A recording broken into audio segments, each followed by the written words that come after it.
et bon retour aussi dans la maison du Seigneur. Voici donc quelques indications pour la messe d'aujourd'hui. D'abord, il faut respecter la distanciation de 2 mètres et il y a des signalisations partout pour vous indiquer où vous se rendre, où vous devez vous rendre pour recevoir particulièrement la communion quand vous allez devoir vous déplacer. Si vous voulez bien chanter, vous pouvez le faire, mais à voix basse ou bien dans votre cœur. Pour le baiser de paix, ne vous déplacez pas, un geste de la main à distance va suffire. Pour la communion, suivez aussi les indications des bénévoles, respectez la distanciation, et je ne vais pas vous dire le corps du Christ, et vous non plus, vous n'allez pas répondre Amen. Ce sont donc les quelques indications pour la liturgie d'aujourd'hui. Donc nous sommes rassemblés au nom du Père et du Fils et du Saint-Esprit. Amen. Et la messe d'aujourd'hui est en l'honneur de l'Immaculée, recommandée par Hilaire Joseph. Que le Seigneur Jésus, Fils et Verbe de Dieu, soit toujours avec vous. Le Christ nous a invités à devenir parfaits comme notre Père céleste est parfait. Nous ne le sommes pas encore. Prenons en conscience et implorons la miséricorde de Dieu.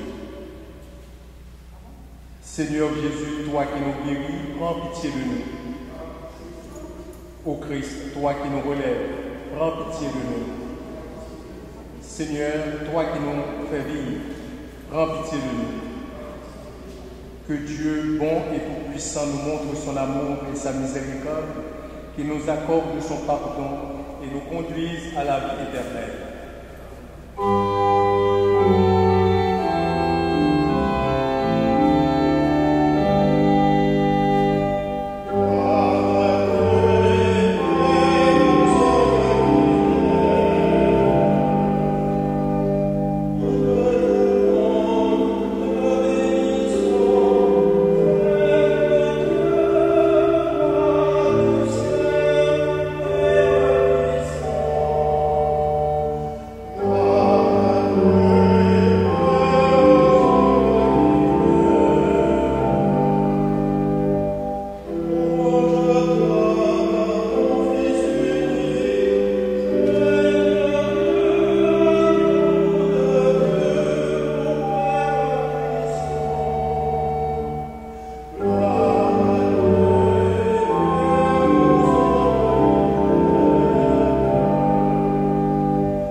Dieu du ciel et de la terre, toi qui fais des merveilles, tu révèles ton nom au Tout-Puissant pour qu'ils te connaissent et chantent ta gloire. Rends-nous doux et humbles, que nous puissions nous aussi proclamer ta louange par Jésus ton Fils, pour les siècles des siècles. Amen.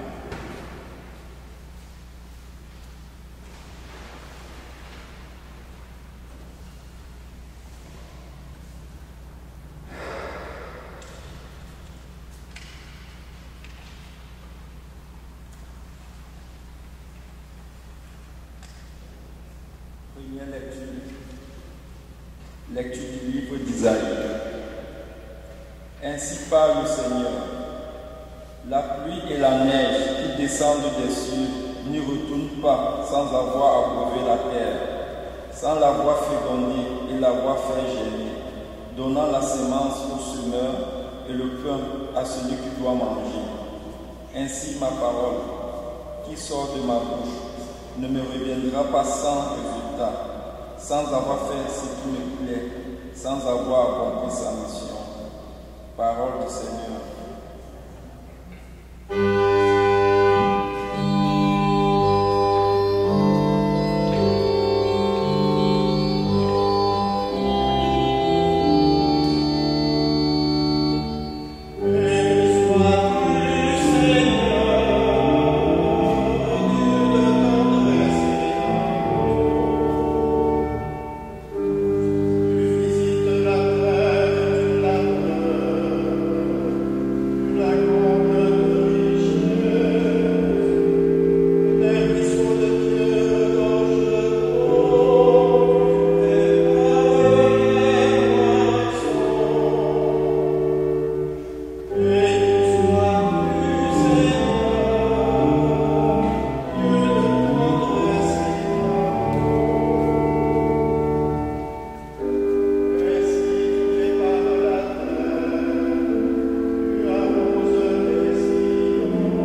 Deuxième lecture. Lecture de la lettre de Saint Paul, apôtre aux Romains. Frères, j'estime qu'il n'y a pas de commune mesure entre les souffrances du temps présent et la gloire qui va être révélée pour nous. En effet, la création attend avec impatience la révélation des fils de Dieu. Car la création a été soumise au pouvoir du néant, non pas de son plein gré, mais à cause de celui qui l'a livré à ce pouvoir. Pourtant, elle a gardé l'espérance d'être, elles aussi, libérées de l'esclavage de la dégradation, pour connaître la liberté de la gloire de nos enfants de Dieu. Nous le savons bien, la création tout entière gémit. Elle passe par les douleurs d'un enfantement qui dure encore. Et elle n'est pas seule. Nous aussi, en nous-mêmes, nous gémissons. Nous avons commencé à recevoir l'Esprit Saint, mais nous attendons notre adoption et la rédemption de notre corps. Parole du Seigneur.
Évangile de Jésus-Christ selon saint Matthieu.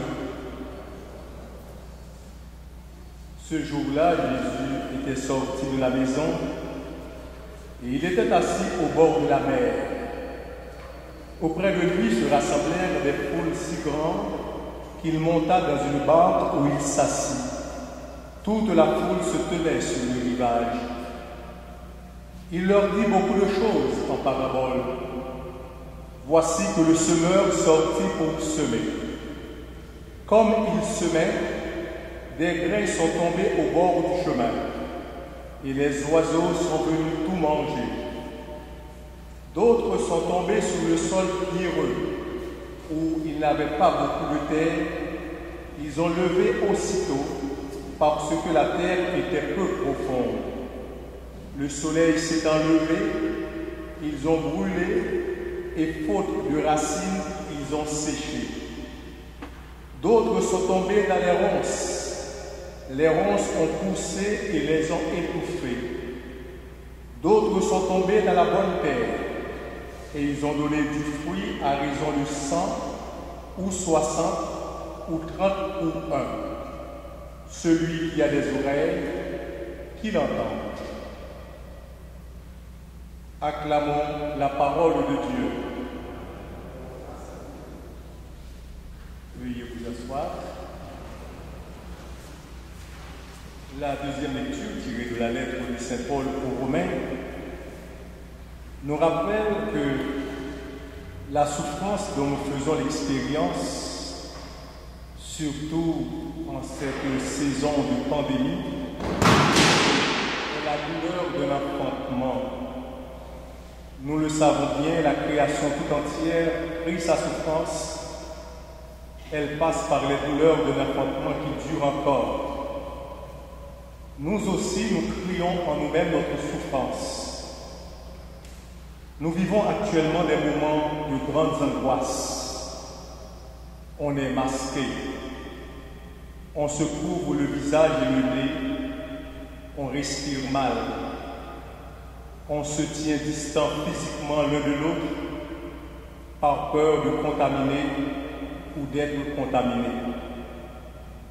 Bref, nous faisons face à une nouvelle façon de vivre, une nouvelle mode, et il faut bien s'y conformer pour ne pas provoquer le pire.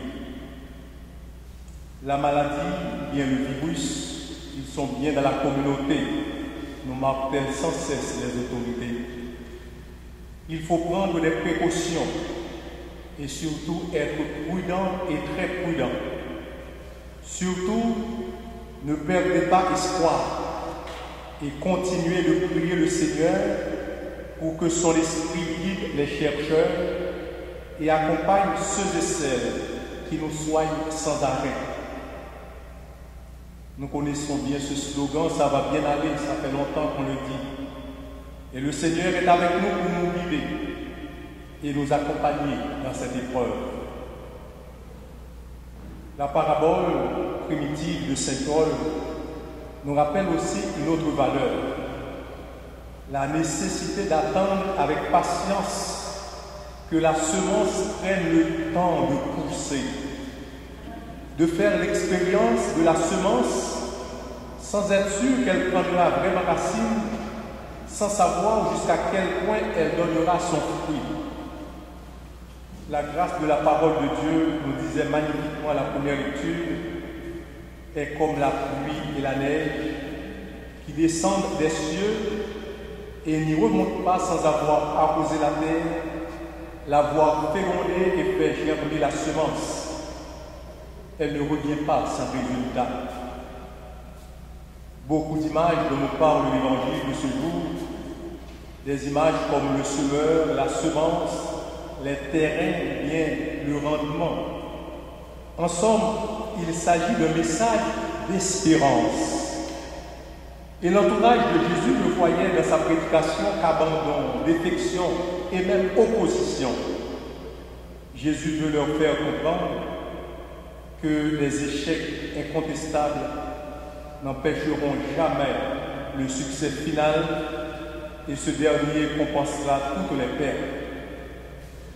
Cette parabole du semeur que nous venons d'écouter aujourd'hui est donc avant tout une parabole de l'espérance. Le Seigneur veut ouvrir notre cœur à l'espérance.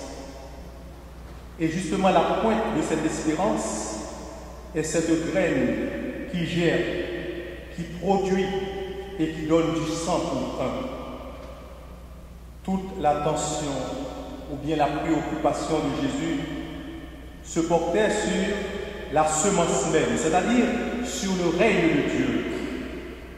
Pour les premiers chrétiens, la préoccupation devient insensiblement celle d'être une terre aussi bonne que possible pour recevoir la semence de la parole de Dieu.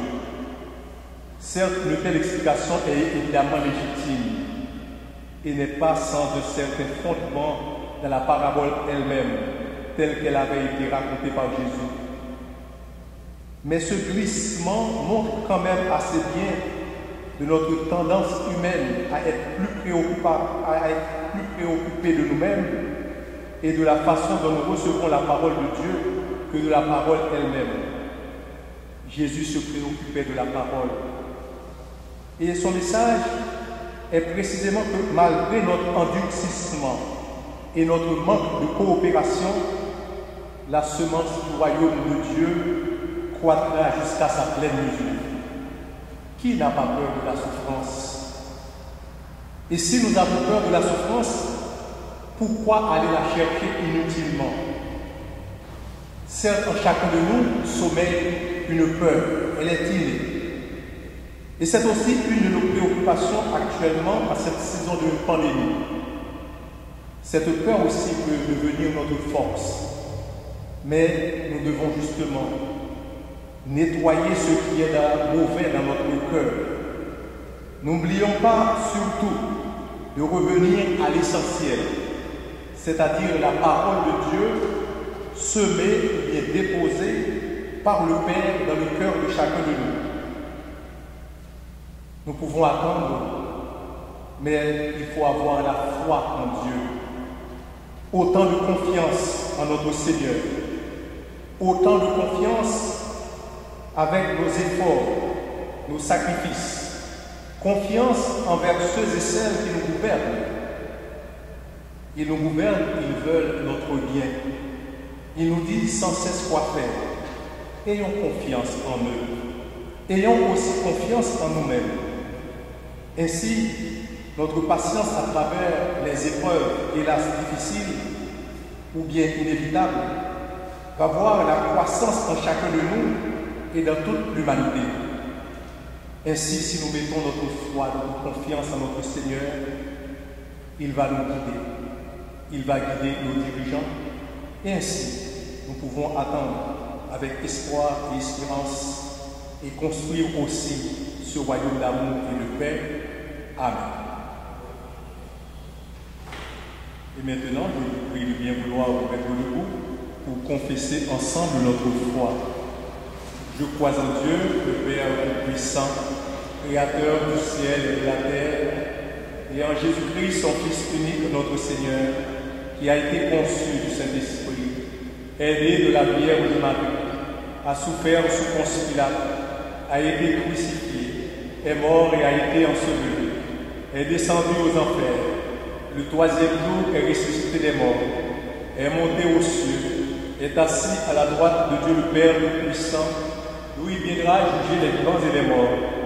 Je crois à l'Esprit Saint, à la Sainte Église catholique, à la communion des saints, à la rémission des péchés, à la résurrection de la chair, à la vie éternelle. Amen.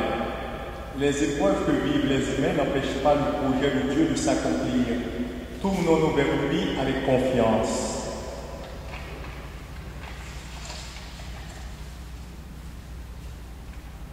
Prions pour nos dirigeantes et dirigeants qui, sur les plans national, provincial et municipal, sont appelés à collaborer à la construction d'un monde meilleur. Seigneur, ouvre nos cœurs à ta vie. Prions pour toutes les personnes qui travaillent dans l'Église à s'aimer la parole de Dieu dans les cœurs. Seigneur, ouvre nos cœurs à ta vie. Prions pour les personnes malades et pour toutes celles pour qui la pandémie a eu de lourdes conséquences. Seigneur, ouvre nos cœurs à ta vie. Prions pour l'abbé André Antille, qui a été au service de plusieurs communautés chrétiennes sur le plateau au cours des dernières années. Que son retour vers le Père lui apporte la paix éternelle. Seigneur, ouvre nos cœurs à ta vie. Prions pour les membres de notre communauté, afin qu'ils s'ouvrent toujours davantage à la force agissante de la parole de Dieu. Seigneur, ouvre nos cœurs à ta vie. Dieu de bonté accueille tes enfants avec leurs souffrances, leurs combats, leurs cris et leur désir de trouver la paix en toi. Sois attentif à notre prière, toi qui es le Dieu de la vie, pour les siècles des siècles. Amen.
Vraiment, il est juste et bon de te rendre gloire, de t'offrir notre action de grâce toujours et en tout lieu. À toi, Père notre Saint, Dieu éternel et tout-puissant, à toi, Créateur de tous les éléments du monde, Maître des temps et de l'histoire. C'est toi qui as formé l'homme et la femme à ton image, et lui as soumis l'univers et ses merveilles. Tu lui as confié ta création en admirant ton œuvre, et il ne cesse de te rendre grâce par le Christ notre Seigneur. C'est toi que la terre et le ciel, avec les anges et les archanges, ne cessent d'acclamer en disant:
Sanctifie-les par ton esprit pour qu'elles deviennent le corps et le sang de ton Fils Jésus-Christ notre Seigneur, qui nous a dit de célébrer ce mystère.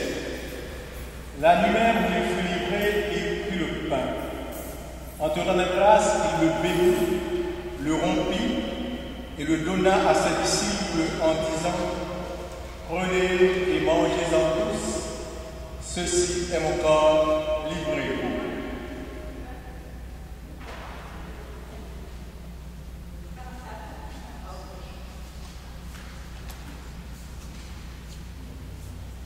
De même, à la fin du repas, il prit la coupe.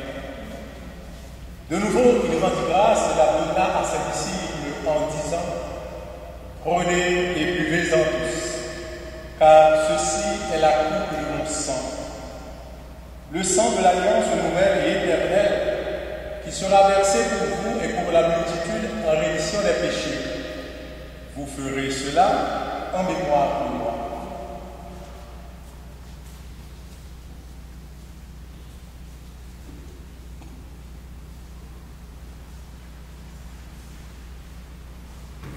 Il est grand le mystère de la foi. Nous proclamons ta mort, Seigneur Jésus. Nous célébrons ta résurrection. Nous attendons ta venue dans la gloire.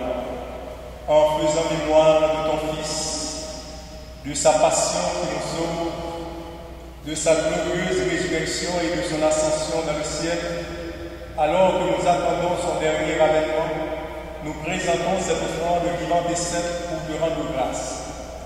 Regarde, Seigneur, le sacrifice de ton Église et d'aide et reconnaître celui de ton Fils qui nous a rétablis dans ton alliance, quand nous serons nourris de son corps et de son sang et remplis de l'Esprit Saint. Accorde-nous d'être un seul corps et un seul esprit dans le Christ. Que l'Esprit Saint fasse de nous une éternelle offrande à ta gloire, pour que nous obtenions un jour les biens du monde à venir, auprès de la Vierge Marie, la bienheureuse Mère de Dieu, avec Saint Joseph son époux, avec les apôtres, les martyrs et tous les saints qui ne cessent d'intercéder pour nous. Et maintenant, nous te supplions, Seigneur, par le sacrifice qui nous réconcilie avec toi, étends au monde entier le salut et la paix. Affermis la foi, l'espérance et la charité de ton Église au long de son chemin sur la terre. Veille sur ton serviteur, le pape François, notre archevêque Christian, l'ensemble des évêques, les prêtres, les diacres et tout le peuple des rachetés. Écoute les prières de ta famille assemblée devant toi et ramène à toi, Père, aisément tous tes enfants dispersés. Pour nos sœurs et nos frères défunts, pour notre frère l'abbé André Andy, pour les hommes et les femmes qui ont quitté ce monde et dont tu connais la droiture, nous te prions. Reçois-les dans ton royaume, où nous espérons être comblés de ta gloire, tous ensemble et pour l'éternité, par le Christ notre Seigneur, par qui tu donnes au monde toute grâce et tout bien. Par lui, avec lui et en lui, à toi, Dieu le Père Tout-Puissant, dans l'unité du Saint-Esprit, tout honneur et toute gloire pour les siècles des siècles. Amen. Comme nous l'avons appris du Sauveur et selon son commandement, nous osons dire, notre Père qui es aux cieux, que ton nom soit sanctifié, que ton règne vienne, que ta volonté soit faite sur la terre comme au ciel. Donne-nous aujourd'hui notre pain de ce jour. Pardonne-nous nos offenses comme nous pardonnons aussi à ceux qui nous ont offensés. Et ne nous laisse pas entrer en tentation, mais délivre-nous du mal. Délivre-nous de tout mal, Seigneur, et donne la paix à notre temps. Par ta miséricorde, libère-nous du péché. Rassure-nous devant les épreuves en cette nuit où nous espérons le bonheur que tu promets et l'avènement de Jésus-Christ, notre Sauveur.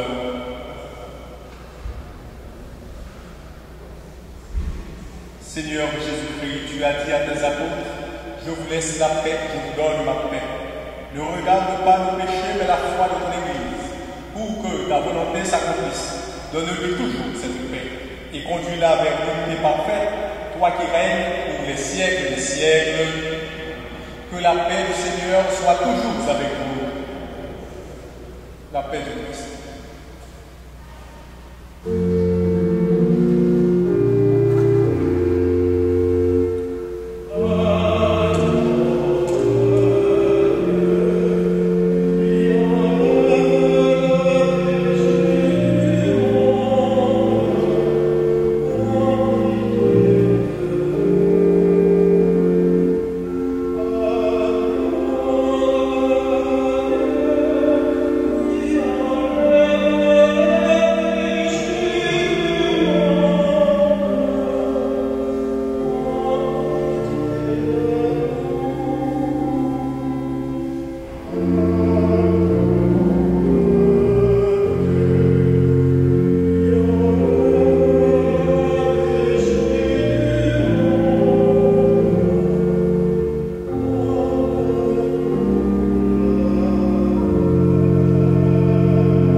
Pour la communion, il y aura Louisa et M. Joël qui vont vous guider. N'oubliez pas de respecter la distanciation de 2 mètres et aussi pour la signalisation parce que c'est à sens unique. Vous n'allez pas revenir sur la même voie, mais il faut suivre les directives des 2 bénévoles qui sont à côté.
Prions le Seigneur.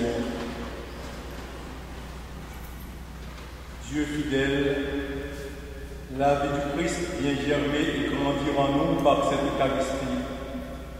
Que l'admiration et la reconnaissance fassent de nos cœurs une terre féconde où cette semence de vie éternelle fructifiera au centuple pour les siècles des siècles. Amen. Le Seigneur soit avec vous. Que Dieu Tout-Puissant vous bénisse, le Père, le Fils et le Saint-Esprit. Allez dans la paix du Christ. Bon dimanche, bonne semaine et soyons prudents.